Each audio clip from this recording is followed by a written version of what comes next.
Hello, trop contente de te retrouver dans cette nouvelle vidéo. Aujourd'hui, on va parler du sujet créer un home studio à petit budget. Je sais que tu photographies probablement tes créations chez toi ou dans ton atelier et tu n'as pas forcément la place ni le budget pour créer un espace complet pour photographier tes créations. Alors ça tombe bien puisque je vais t'expliquer comment faire ça étape par étape sans que ça te coûte un rein ni que ça n'envahisse tout ton intérieur. J'espère que tu es prête parce que c'est parti!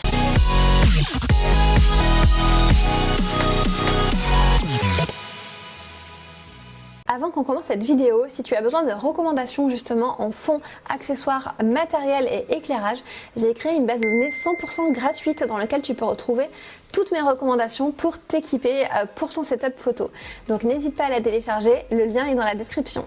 Première étape, choisir l'espace. Évidemment, même si le but c'est pas non plus d'envahir tout ton appartement, l'idée c'est quand même de te préparer un petit coin pour réaliser tes séances photo. Alors évidemment, plus tu shootes des créations de petite taille, plus ça va être facile, puisque forcément pour photographier des bijoux, des pierres ou des petites créations, ça va demander beaucoup moins d'espace que si tu photographies des grandes pièces, des vêtements entiers pour adultes ou encore même de la décoration. Pour ça, je t'invite à réfléchir en fonction de la taille de tes créations et de l'espace dont tu disposes. Pas besoin que ça soit un forcément très gros coin, mais l'important c'est que ce soit un coin bien éclairé et bien lumineux. Donc je te conseille de te placer près d'une fenêtre dans la mesure du possible.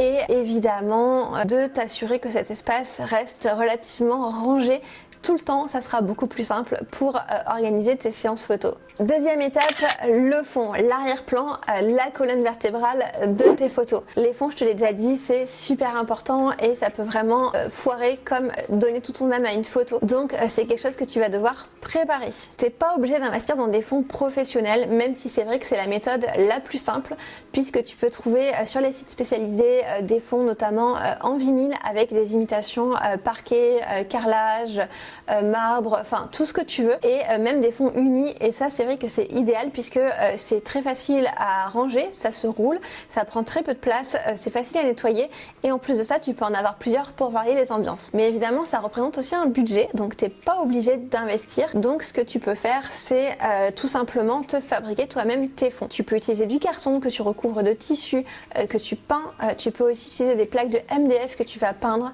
ou recouvrir de papier peint. Tu peux utiliser des chutes de carrelage, même si c'est beaucoup plus lourd et beaucoup moins pratique à manipuler, mais ça marche quand même. Et si tu photographies vraiment des tout petits produits, des toutes petites créations comme des bijoux par exemple, des fois un morceau de tissu ou une feuille de papier peuvent faire l'affaire. Troisième étape, ça va être l'éclairage. Je te l'ai déjà dit en te conseillant de te placer près d'une fenêtre, mais si malheureusement tu as des soucis de luminosité dans ton intérieur et que tu ne peux vraiment pas avoir un coin photo qui soit éclairé par la lumière naturelle, et bien dans ce cas-là, il va falloir te préparer un petit setup pour shooter en lumière artificielle. Pour ça, t'as pas besoin forcément de grand chose.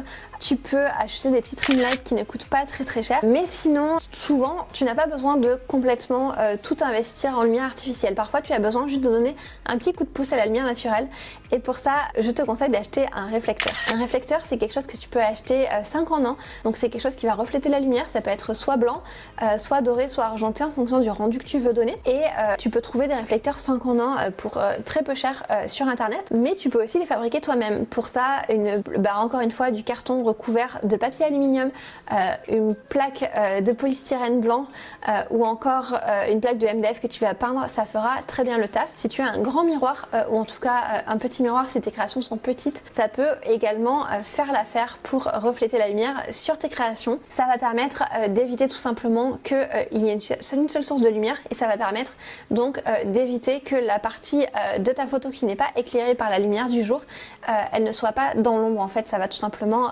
refléter la lumière sur cette surface qui est de base peu éclairée. Quatrième étape indispensable, ça va être de choisir les accessoires. Alors évidemment, il va falloir le choisir en fonction de ton fond et de ton univers de marque, mais c'est super important de te créer une petite banque d'accessoires que tu vas utiliser au fur et à mesure de tes mises en scène pour garder une certaine cohérence. T'es pas obligé d'aller chercher non plus super loin, ça peut être des jolies plantes si c'est en accord avec tes créations et ton univers de marque. Ça peut être aussi, pourquoi pas, de la petite décoration, des petits tissus, des chutes de papier, des choses comme ça. Je te laisse voir et libre en fonction de ton imagination et des mises en scène que tu souhaites créer. Cinquième chose à voir, c'est bien sûr ton matériel photo. Donc tu n'as pas besoin de t'équiper avec du matériel coûteux et un réflexe hors de prix, mais tu peux tout simplement shooter avec ton smartphone, crois-moi, ça fait très bien le taf. Par contre, si jamais tu manques de luminosité particulièrement, je t'invite à investir dans un trépied. Comme ça, tu pourras faire tes photos avec un retardateur et augmenter le temps de pose de tes photos, ce qui te permettra de faire des photos bien nettes et bien lumineuses, même si ta luminosité ambiante n'est pas très élevée. Donc pour ça, je t'invite tout simplement à acheter un petit trépied. Je te rassure, pour smartphone, ça coûte pas très cher et si vraiment tu ne veux pas investir, tu peux aussi, pourquoi pas, utiliser un petit bol ou des piles de livres pour stabiliser ton appareil photo. Évidemment, dernière petite astuce bonus, je te conseille aussi, si jamais tu souhaites varier les angles de prise de vue, de réfléchir à un coin photo où tu vas pouvoir tourner autour de ton produit ou de ta création pour éviter de la prendre toujours de face et toujours dans le même angle. Donc réfléchis bien à ça quand tu vas t'installer. Et voilà, j'espère que ces quelques conseils t'ont donné des idées pour installer ton coin photo chez toi. De mon côté, je serais vraiment ravie de savoir à quoi ressemble ton setup. N'hésite pas à nous le partager dans les commentaires. Et si tu as des questions, n'hésite pas à nous les poser aussi et on se retrouve dans 15 jours pour la prochaine vidéo.